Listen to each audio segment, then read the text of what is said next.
Hello, everyone. Hi, guys. I'm Kelly Sarlo. I'm Karen Sarlo. And we wanted to start by thanking the managers at Community Living for welcoming us into their Health and Wellness Week. Mm-hmm. We recognize that September is the month to honor Community Living, all of its guests and the family members that they support. Mm-hmm. So we've been asked to do a few videos for everyone to talk about our services.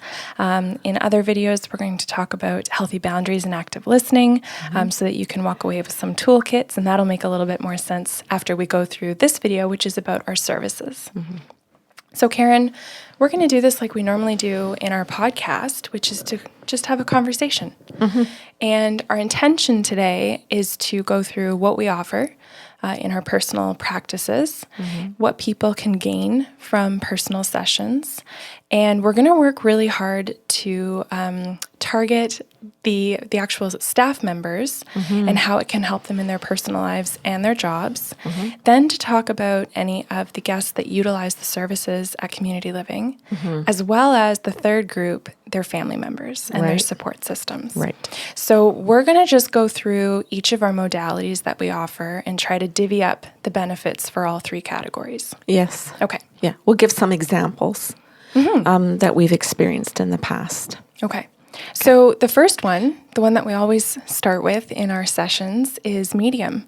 So we are mediums, which means that we talk to people who have crossed over or died. And pets. Yes. Oh, yes. I always forget to say that. Yeah. So, and it's probably an interesting one to start with, or an odd one to start with, if people are like, this is a health and wellness week. Why are we talking about dead people? Oh. But this is a wonderful service to offer people because grief impacts our health and wellness. That's correct. And we can hold grief physically in the body. It can cause us tons of stress and sleeplessness. And it can cause us to behave in certain ways, maybe that just don't really align with how we want to behave with the people in our lives, whether it's work-related, or with clients, or with our own family members, or going off into our own careers. So as you mentioned, grief compounds into other emotions, sometimes really leaving us very paralyzed and not knowing how to go in and make new directions, better choices, better decisions. And that can play out with our own family members, their health care, and with our own co-workers. So it affects our moods. It affects how fatigued we feel in a day and how much effort we can actually put into our day and into our relationships, right? Yeah. So I know you and I are going to kind of ask some mock questions because we've done some work to make sure that we're putting ourselves in, a brand new person's shoes who may never have accessed services like this before, so that they can feel really well educated and safe if this is something they want to access. So if my dad died 10 years ago, why would I just go see a medium now? Oh, okay. And I can answer that. And then I wanted to give another example that pertained to maybe something some of these families are going through currently and the workers at Community Living. But you're asking why you would see a medium after 10 years? Yeah, or a number of years, if it wasn't recent. Oh my God, to get closure, to get relief, to know the truth, to just to connect again, to feel like, to check in on them, to say, hey, are you okay? Also to know, are you the one that's around me? I feel like you are. I feel some level of connection to you. It could improve my life to know that I'm not crazy and that connection is there. It could also make me just feel happier. It could allow me to know that you approve or that you're happy about my life, that you see my life, even though you've been gone for 10 years. Karen and Kelly are validating where I am now and what I've done in the 10 years since you've been gone. That would be pretty amazing to feel that, to know that. It could give me confidence. It could get me unstuck. It could give me or let me know that the direction I want to go in, I'm free to move now. Because some people get very stuck when someone passes, even if it's on very different I'll say different levels of consciousness.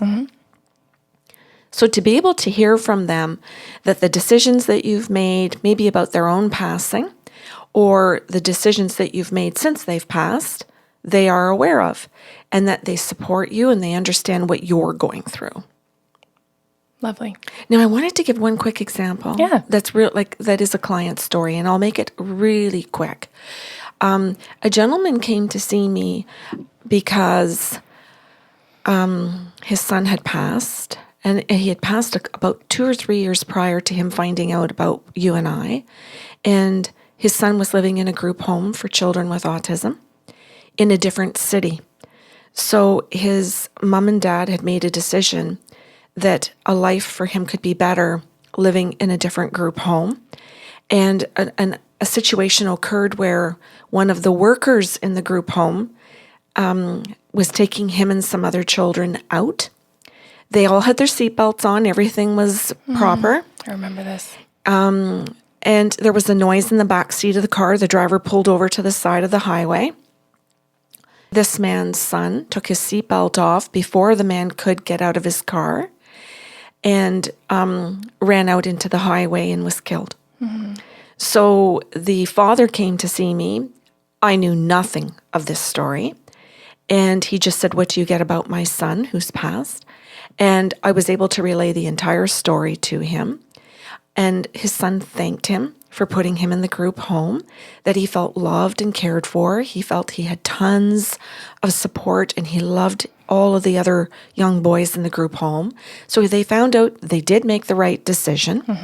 He felt guilty because he had made that decision, and he felt that the dad felt guilty that I put my son in this group home and then he dies in that city.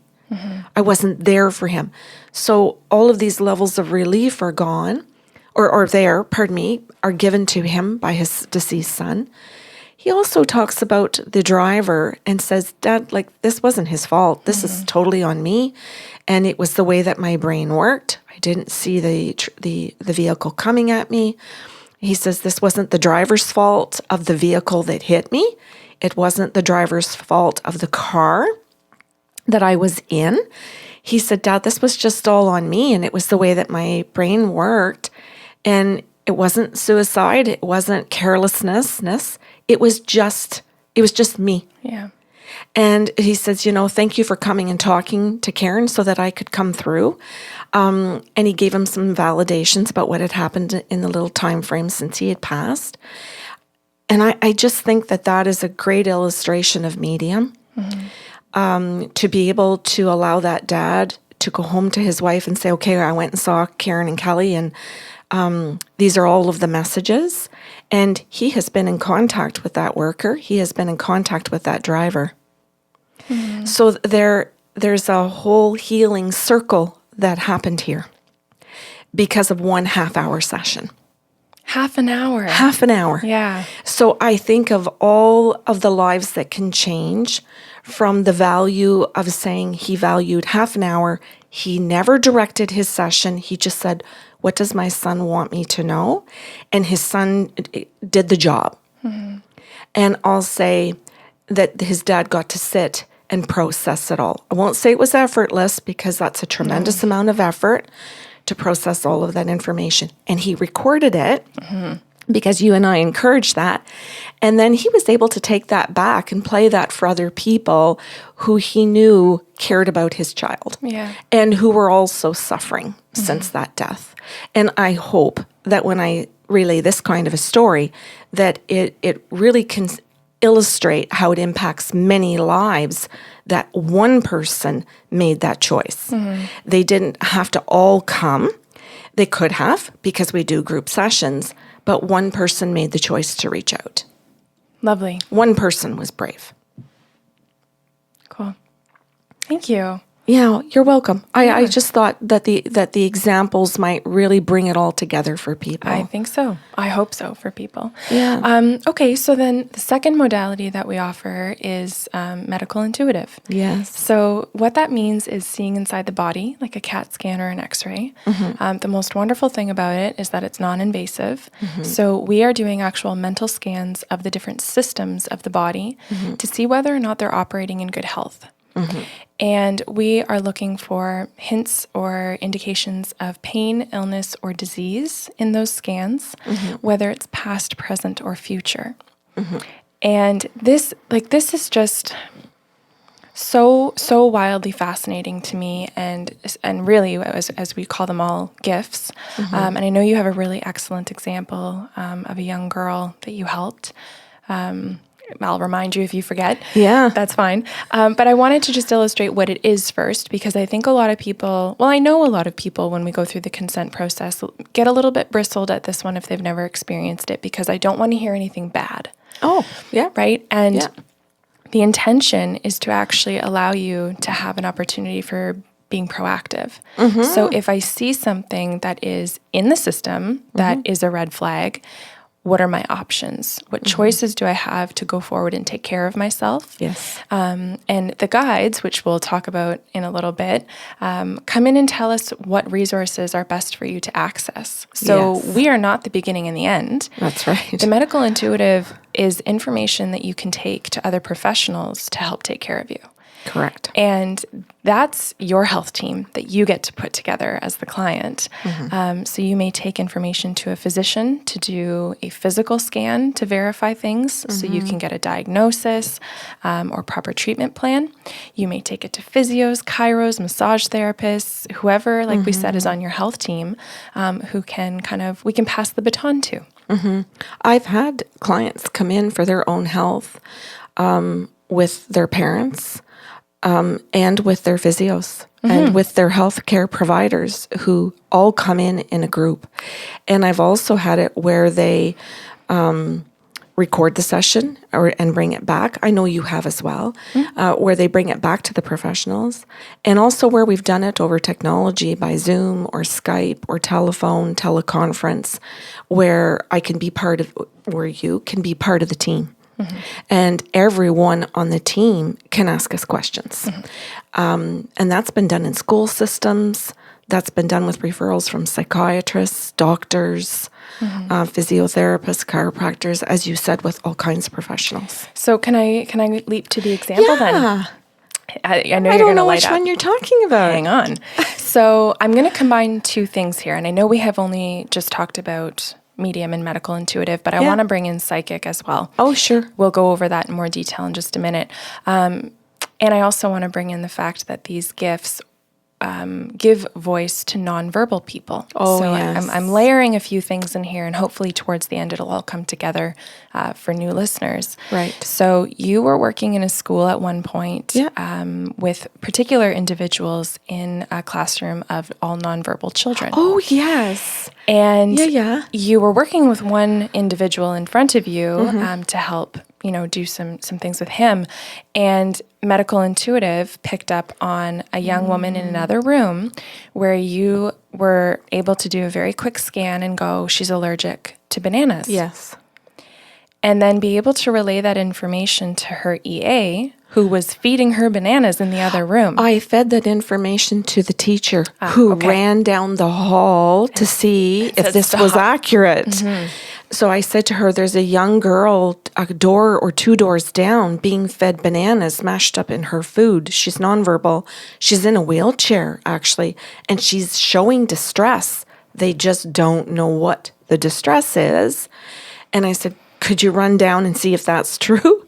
And if it is, and if they have a banana in their hands, she can't eat the banana. It's what's causing all of the distress in her in her digestive system. So I just waited. And then the teacher went down the hall and she came back and she sat down and she says, I just don't even know how you did that. And she goes, they have a yogurt or something, and they were mashing up a banana to put in her yogurt. Mm-hmm. And she was showing distress. She was making sounds and she was moving her hands, but they didn't understand what it was. So they weren't being mean. They were just making her breakfast as they normally would. Mm-hmm. And the teacher said, hold off on the banana. Substitute it with something else this morning. We'll send a note home to mom and dad. We'll verify and we'll ask the family to check it and to remove bananas from the diet. We'll check with, the doctor or whatever, and we'll proceed. So they held off on the bananas, and I can't recall the whole rest of the story, but the whole point of it is that was correct, mm-hmm. and that the family was then given the information in the notes home that day, and they have the control to choose what to do with that information. So they can continue to give her the bananas and go, nope, don't believe it. Or they can go, well, it's worth trying. Let's take it out of her diet for a week or two and see if all of the cramping and the bowel movements change and the color goes back to what it was supposed to be. Maybe Karen's right, and maybe not. But at least now we have an idea. We can understand what the distress might be. We have an action plan, and we can follow this up. Mm-hmm. So, yeah, I forgot about that. Yeah, I thought that was a great example because... You know, we've been in situations where we were working with professionals and the professional has been very upset by our presence. Yes. Because of, I'll say, a closed mindset, to put it very kindly, where they thought our intention was to tell them how to do their job. Oh, yeah. That's when not it. In reality, we are just meant to be an advocate for the soul that's speaking up saying, I can't handle this. Yeah. And as the professional, they get, like you said, they get to choose what they do with that information. Mm-hmm. As the client themselves, like we said, they have a voice. Mm-hmm. And as a support system or family member, or both, you get that connection with them. Mm-hmm. You have the ability to know them a little bit better if you're dealing with someone who is nonverbal. Mm-hmm. Perhaps you get your affirmations if you had an inkling, an instinct that the banana was what was upsetting them. But again, you maybe thought you were just doing them a favor or taking good care of them by feeding them. Mm-hmm. There's tremendous opportunity for connection, and that's the entire intention of our job. Yes. Yeah, it's actually to validate, as you said, someone else's intuition, mm-hmm. Or give them a brand new place to start when they've hit a brick wall with something. Mm-hmm. And sometimes that, and then the process that we can create after that, gives everyone hope. It gives everyone direction and process. Mm-hmm. Now, I want to finish that little story because I just clearly remember after that I never really got an affirmation that the bananas was correct. But I'm going to say this. After that incident, the EAs in that classroom all started coming to me asking me for questions and validations. So I'm going to go out on a limb and say there was some accuracy to it, even though they didn't approach me and say you were right about the bananas. Well, trust had to be built. Yeah, everything changed. Mm-hmm. Where I would come in to see one student and that one particular EA, and the other EAs would approach and say, could you ask her this? Could you ask him that? Does he like this? Is this bothering him? Why is he crying? Why are they whooping? What does the whoop mean? She's poking me. What does the poke mean? I remember one of them poking and figuring out that the poke was to come over and say, stop worrying about me. I can hear your thoughts. Could you lighten up? And so I said, you over worry about their stuff. And she went, yes, I'm a worrywart. And I said, well, they know. And the poking is just, I know you love me, but you don't have to worry. Cute. I know you're working hard. I know you love me. I know you're trying. I think that's just, I call that a softer message than the hard fact messages. Oh, it's still connection. Yeah.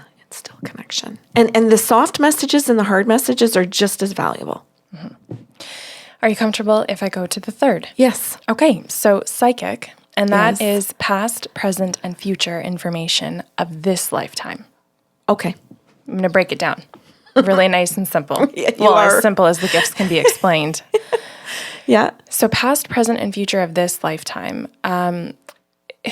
This one's really neat. And when I see new clients for the first time, I always say to them, every psychic that you potentially see is going to do things a little differently. Yes. Because we all develop our own systems of knowing how to trust our gifts. Yes. And then communicate them with the person in front of us. Can I just say something? I know I'm interjecting here, but I find that you and I have created a ton of systems. Oh, yeah. To validate and to create processes, mm-hmm. and then to revalidate and to continue with the process.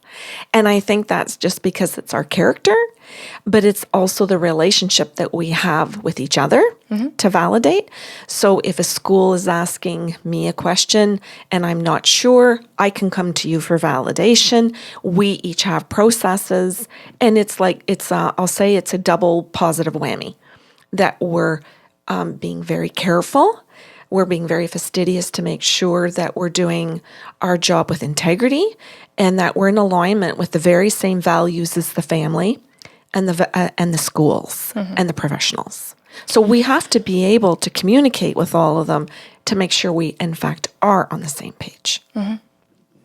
Yeah, and I think anyone in the 3 categories here is going to appreciate that. Absolutely. Because as workers in community living, you know all about process and policy.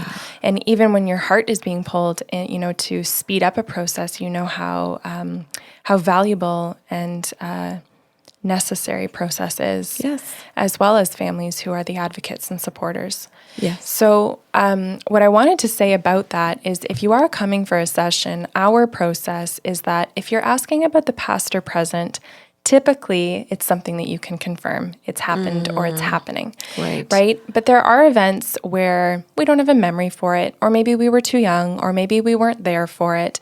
And then I'll lump that in with future. So these things can't be confirmed. So our process is that if you're coming with questions with regards to psychic and you can't confirm it, then we kind of put a pin in your question for a moment. We go back and ask your guides for something that we can confirm. And then we answer your question about the unconfirmable piece of information. And that's done for 2 reasons. 1, to develop trust with the client themselves, and 2, so we know we're not hurting them with information. So that is our process. That's not necessarily what you're going to experience if you choose to see someone else, and that's not necessarily a bad thing. We just like to say that because some people who want to speed up the process are frustrated if we don't answer right away. When we're working hard, like you said, to create that relationship with the guides and trust with the accuracy to then give good information that we can move forward with together. Yeah. I want to add to that somebody might listen to that and go, oh, that's going to take 10 sessions. Takes 10 seconds, if that. It happens within the first few minutes of the very first session, just so that people understand a time frame. What are you referring to right now? Giving the validation. Oh. So that we move in that process with them. Yes. Okay. Right? And I'm just saying that some people might think that sounds like it could take a very long time to happen. Oh. No, I'm sorry. Your head didn't go there. No, and I actually thought perhaps you were talking about the consent process as a whole. So I got a little confused there, but no, I'm back on track. Sorry, I'm glad that you clarified. I'm specifically referring to how people might think that our confirmation processes take too long. Oh, no, not at all. And it's a blip. That's what I'm saying. Yeah. I'm just saying some people don't have the patience for a blip. And I'm just, if we can explain that process, they can sort of relax into it and know that their affirmation's coming. I think people appreciate that there's process to get the validations. I hope so. That's where the integrity lies. Right. I think this particular group will, though, given that we're speaking to professionals and that we're speaking to families who have a person in their family who need help. So hopefully, they want to create processes and see that it isn't just a willy-nilly thing. It isn't. Yeah. Was there anything else that you wanted to say with regards to psychic? I know there's a lot that we could go into. I do. I'd like to give a little quick story. I think because the stories illustrate it, and I think it holds their attention. One lady invited me into a home. This was a few years ago, to care for a person in her family who had stroked, was nonverbal, couldn't move, had a ton of home care workers for many years in their home. And I went in several times to validate things for each of the workers. So, and that was using the psychic ability. So I would come in and all of the workers would sit together. Some of them would record it, and I would speak on behalf of her, I'll say her grandmother, just to create a relationship here. And keep confidentiality. Yeah. And I would say things like she loves the idea that you're leaving the blinds open for her when you put her to bed at night so she can wake up with the natural sunlight. Thank you for the change. Instead of closing them, you've decided to open them. And the workers were looking at me like, we just talked about this. So she wants that? And I was like, yes, she heard your conversation. She's nonverbal. And she's giving that validation to them. Go ahead. I heard your conversation. And she went through to say things like, I like the banana yogurt, not the vanilla. And, her granddaughter stood there and went, geez, I was just in the grocery store trying to figure out what kind to buy her. She says, I bought both, but now you're telling me which one she likes and which one she doesn't. That's good to know. I'll bring the other kind home and I'll give it to my kids. And so now we feel like we are just taking care of them that little bit more. Mm-hmm. And I know it's just a preference, but I think, wow, if I didn't like one kind of pudding and somebody was giving that to me every day for years, mm-hmm. how frustrating that would be to not like that. Mm-hmm.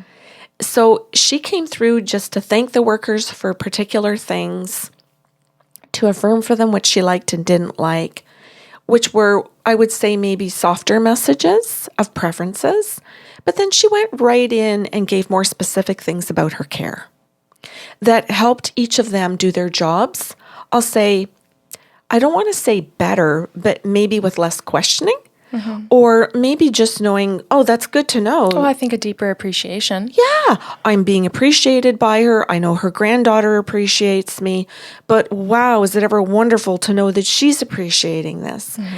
And sometimes, Kelly, there were messages that could be a little more difficult to take. Like, I really don't like the color of paint they just put in my room. And you could see some of the workers going, oh, well, shit, I just painted that. I don't want to paint it again. I'm not doing that. And you could see them being a little upset about it.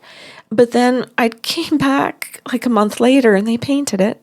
Mm-hmm. Like originally that annoyed them that they got the wrong color.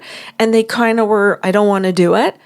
But then, that message sat in and maybe they made it personal. Geez, if I was at home and I didn't like the color of paint in my own bedroom, I'd appreciate it if somebody or if I could repaint it.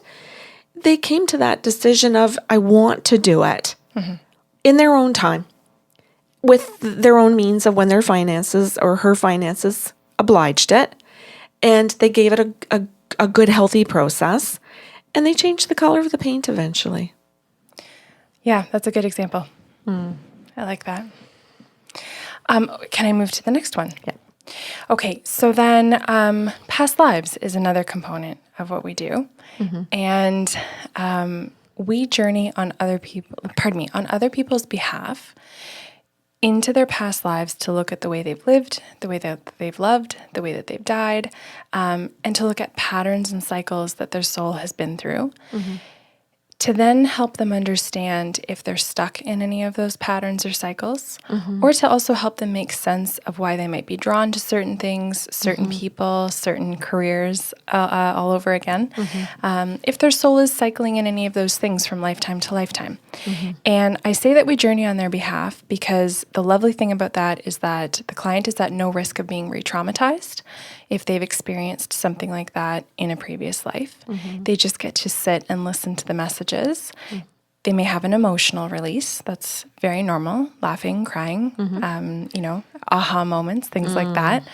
And that's fantastic. But they're not at any risk of being in more of a grief-stricken state than when they came. Right. I think you've done a great job explaining that. No, thanks. I don't think I need to add anything other than the fact that it's not entertainment. No. And that some people think it is, but that the way that we do past lives pertains to current lifetime. And you've said that, so I think you did a great job. Thank you. Okay. Mm-hmm. Okay. So then soul contracts is what we're going to move into. This one... they're all cool. They're all fascinating. But soul contracts is everything that you're meant to learn and teach in this lifetime. And soul contracts can be just about you as an individual, your big lessons, or it can be about you and another person, or you and a pet. It can help explain relationships that you have, great ones such as ours, where it just feels easy and flowy, or it can help understand why someone just rubs you the wrong way, no matter what they do. I think it also helps people define how their behavior is, or what their triggers are, or why someone else triggers them, how they trigger the other person. And that can be beneficial for coworkers. That can be beneficial for family members. And it can also pertain to the relationship between the family and the agencies and the people that come in and work there, because those are very personal relationships. They go on over years. So to understand that can help somebody get different types of tools, understand what tools they need to cope with it. Like perhaps if it's learning more about people pleasing, narcissism, verbal abuse, there's all kinds of things, their emotions. But a session to cover your contract with a particular person is highly beneficial. Yeah, I want to talk about some specifics too. Sure. Because you're not just 3 distinct categories that we're talking to today. If you're an employee and you think, well, why would a soul contract help me be better at my job? You may come in and ask about the soul contract between you and a partner that you've been wanting to leave for a long time. And you're unhappy in the relationship and you don't go for whatever your reasons are. And when you understand what the contract is, it may allow you to actually feel different kinds of freedom in your life so that you enter into your job with more energy, enter into your job with more compassion. Or if you're coming out of a relationship, hypothetically, where you are a people pleaser at home and feel paralyzed in your work to make decisions or moves upwards or in whatever direction for promotions, then soul contracts actually really do matter because it helps us understand why we feel held back, why we don't feel like we have energy, right? So it's not just about how does this help me in my job specifically and directly, but how do the relationships that I'm keeping in the rest of my life affect how I function? That's excellent. And for family members listening to this as well, hopefully you're hearing that too. So if I people please the narcissist at home, for example, how come I can never stand up for the person that I need to be an advocate for? Right? If we understand our fears and our people pleasing, then we may actually be able to show up and be a better advocate. Right. And that can help the staff understand how to interact with the people pleaser in the family. Yes. Or the narcissist in the family, or the family dynamics that are occurring, right? There's a lot going on there in I'll say at least in a triangle. May I move on? Yes. Okay, so this is a really big one. Difficult for us as well to wrap our head around. And this is our gift of synesthesia. Yes. Right. And that we both have it. Yes. So we typically start by saying empathy or empathic, because a lot of people seem to be able to identify with that word lately, in that it's a deep feeling or understanding of what another person is experiencing emotionally. What it means to be synesthetic is to actually feel exactly in your body what they are feeling in theirs. So it's on a very different level. It's not just I see that they're sad and I feel sad. It's that we actually pick up on, and I'm going to kind of wrap this in with medical intuitive as well. If they have knee pain in their right knee, I have it in mine. If they have a brain disorder or brain function that is not, I don't know how to say that properly. If there's a brain injury, if there's something in the brain that isn't functioning normally, then we actually experience that in our own brain with the same fogginess, the same urgency, whatever their sensations are. Can I give an example? Yes. I've been seeing a young man in his 20s for, I'd say, 6 years now, once a month, with a professional, one of his caregivers. in the family home and when he was in school. And the synesthesia has allowed me to communicate on his behalf to his family and to his care workers on a monthly basis, where we have been able to adjust the wheelchairs, his neck brace, his boot braces, to be able to say things about his medical condition. I've been asked things about his food supply because it's Intravenous? yes, thank you. It's intravenous, so medical information can be given, and the synesthesia is a tremendous asset because it is not just a psychic gift to be able to know it. You're saying it's also that I feel it. So both of us are able to feel. So like in that example, I might be sitting here at the house and feel pain or a sense of urgency to go to the washroom, and then go sit on the toilet and have burning pain that is not mine. Get to their house and say, okay, he needs to be taken to emerge. There's a urinary tract infection. The family takes him to emerge, or a care worker, and confirms that in fact he has that. So the synesthesia is part of the gift where we feel what they feel, and then it passes and the next stuff comes in. So if he's having difficulty breathing and he had a bad night and they're not certain why he's fatigued the next morning, I can come in and say he did not sleep well last night. There was problems with the lungs. There's problems with the cords or the tubes in the back. So the synesthesia allows you and I to give very accurate information. With the varying degrees of intensity. Yes. Yeah. Yeah. So that wraps up all of the gifts for everyone. And if they have questions, they can certainly reach out to us. And now we're going to step into how sessions are done. Yeah. So do you want to start, Kelly, and just explain a little bit about, I'll ask you the question like I'm a client. So I want to book an appointment with you. How do I get a hold of you? How does that work? Okay.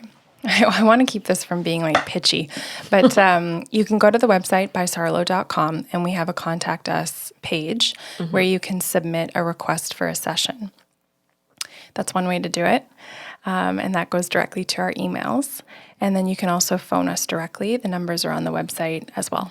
We do not answer to texts. That's a boundary that we have for our personal lives. So email and phone numbers are the only way we do it. Also, don't message us on Facebook. Oh, yes. Yes. And the reason I say that is because we keep a certain level of professionalism. And I think this is really important. And it's not to harp on anyone else of other professions. You know, I have a massage therapist that I'm allowed to text, and that's great and convenient for me. But there's such a stigma around a lot of the gifts that we offer in that people seem to think we are available right now whenever they want us. And that is not the type of business we run. If you just heard all of the things that we go through in one session with all of the different sensations and senses in the body, this is not an on-demand call up a psychic kind of thing. This is set up appointments. We get prepped. We leave time for ourselves to debrief. And so we take requests for sessions, and we will get in touch with you. I also wanted to say, if it's okay to add, is that we have separate businesses. So while we do our podcast together and we do offer public events a couple times a month, our sessions are actually individual. So you're picking either Karen or Kelly. Right. I screwed up my own name. Pick Karen. Okay, so I'm going to jump in and say that we do sessions by telephone, Skype, Zoom, FaceTime, WhatsApp, Theralink. And if the different agencies have their own program on top of that, and we know what it is, then we can get in if they give us access to that. So that occurs as well with different companies. Yes, and just because of the timeliness of this video, it's all virtual right now due to COVID. We are not essential workers by any definition. Right. So we are doing everything via technology. And I say that in particular because a lot of your examples were actually in a school and in people's homes because of exceptional client needs. Yeah. And that has happened in the past, but we've actually really dialed back on that because we can treat people anywhere in the world. So we have clients in every single country, or pardon me, every continent. You don't need to be in our room. We certainly don't need to be in your house to do an accurate and efficient session. Correct. And people can do it individually or they can do it in group. Yes, let's talk more about that because we get a lot of requests for groups for a number of different reasons, and some are great and some are not so great. And when you are coming or when you're requesting a session for a group and it is with the same intention as everyone else in the group, it can be a really productive, wonderful session. So if 6 of you have lost a fellow coworker and you are all looking to connect to the same person with messages from them, or your family members and you're all looking for the same person for medium, that's great. If you're coming because all of you have a different agenda and all of you want different people and different messages, that's a mess. And we say that because we don't just divvy up equal amounts of time and equal numbers of messages to people. The guides tell us what to say when. And so people can often leave feeling like things weren't fair, right? If one person ended up with more messages or more time. But our biggest thing is about your privacy. So you're hearing today that this is actually part of our consent process, going through all these modalities and making sure people are comfortable with this in a session. Your privacy in a group session is something to consider before you book it. Yes. Because if you're coming in a group, even if you are all siblings and you're all looking for the same person who's crossed over, but you're not comfortable sharing everything with one another, then consider a one-on-one session because you have the time to hear and to process your information and then choose to share what information another person hears instead of experiencing it in real time and going, oh my God, what did I do? And shutting down. Okay. And I'd like to address that a group session can benefit the people that are listening to this today in terms of if you have somebody who needs some support. Yes. And you have a group session where there are family members, there are agency people involved. It could be extended family, grandparents from somewhere else, or another caregiver that can't attend the meeting in that location. Zoom is great for stuff like that. You can ask other professionals, which we've done before too. The physio could be in a different building, or their chiropractor, or a medical doctor that wants to participate, nurse practitioners. Anybody can be invited to the session.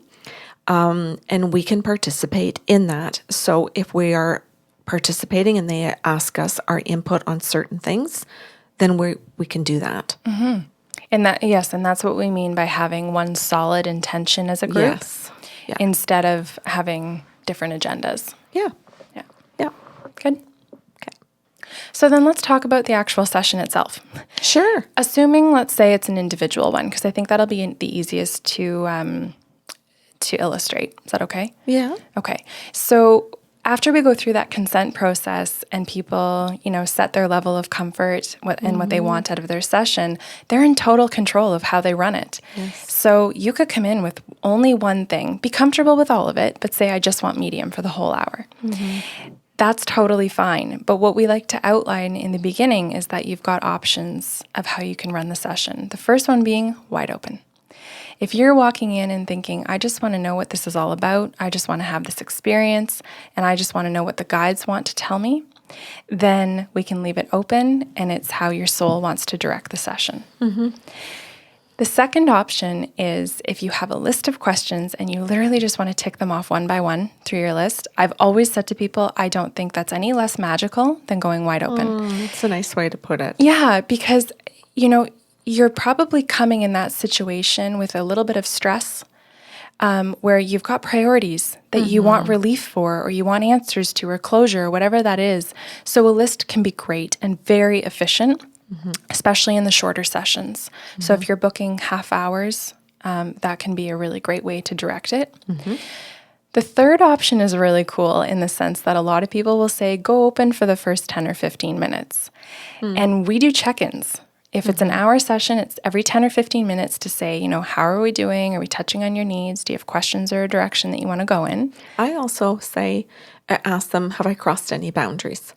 Right. So that they always can check in with themselves to make sure that they've been comfortable during the time together and that a boundary has not been crossed. And that is routine. You and I do that 100% of the time in 100% of all sessions. Yes. So in that particular one that we were talking about, the third option, you go open for the first 10 or 15. We do that check-in, and a lot of people will say, at that first check-in, if you haven't touched on my list, I'll start asking my questions. Right. Which is super fun because a lot of people realize, oh, you touched on my questions. I'm good. Keep going. Yeah. And I think that's a really, I'll use the word again, a magical experience to see that the guides are just right on top of it. They're well-loved. Yes. The humans are well-loved. Yeah. Yeah. And then the fourth is, we tick off your questions, and if you have time left over, we just go open with the rest of the session. So you always have that choice in how you want to run your session, and you can shift it, right? So if you walk in and say wide open, and I don't have a list, but now you've said something and it's brought up a question I want to ask. Yeah. We fly by the seat of our pants, listening to the guides give you your messages. And that actually, I want to back up for a second because that's something that we did not mention in the tools or in the modalities is spirit guides. Okay. So do you want to talk about the potential guides that come through for people? Okay, I can. Do you have anything specific that you're meaning? Well, I have my spiel, but I didn't want to monopolize this conversation. Well, I'm thinking about our audience. So we have our own spirit guides that keep us in check. So that's one level right there. Ours tell us if we're getting into our ego or not. They keep us in line. And then everyone, the people present have their spirit guides. And they can tell us when a client is being truthful or not. They can tell us the answers to the questions sometimes before the questions are asked. They bring us right to the core of what the client is looking for, even often when they don't know what it is that they're looking for. And then if you're asking about another person, perhaps that's not present. So say you're asking about a family member and they're not there. Their spirit guides are present in their souls and they answer as well. The way that you and I look at it is if all of the spirit guides present consent to the information being given to us to share, then everything can be repeated. Nothing is said behind anybody's back. Nothing is to be used against anybody. Everything is for full disclosure. Cool. Do you have a different spiel? Very much. Oh, but I really like yours. Oh, we're all learning something today. Go ahead. My typical spiel, especially for first timers, is that spirit guides have nothing to do with religion. Oh, that there's right. there's no one religion involved, and that the guides that come through are not necessarily human and often not, because that's medium. It's different. That's correct. And that guides of all different kinds of beings come through with the intention to love you. So if you are following along with past lives and that's something that you've experienced or believe in, then you're understanding that the soul lives on many different levels of consciousness and that guides from all of those different levels of consciousness come in to help us. And we say non-denominational because nothing we say in a session is meant to push a belief system on you. And that at some point, if we bring up or mention a guide and you go, no, that crosses a belief system I have, such as religion, then we just back right up and we say we can still give you the message without telling you who it's from, because again, it's not about crossing a boundary. Correct. So there's tremendous amounts of respect and checking in. Yes. Cool. Very nice. Yeah. So now I don't have anything else to say with regards to the services. I think that's it. To help people feel comfortable and confident as possible in seeking these services. And to know that their boundaries will be asked about and kept for them, including staff and family members. Cool. Okay. Well, thank you for doing this. Yeah, thank you. And thank you to everyone watching today. We hope you enjoyed. We have a few more videos through community living.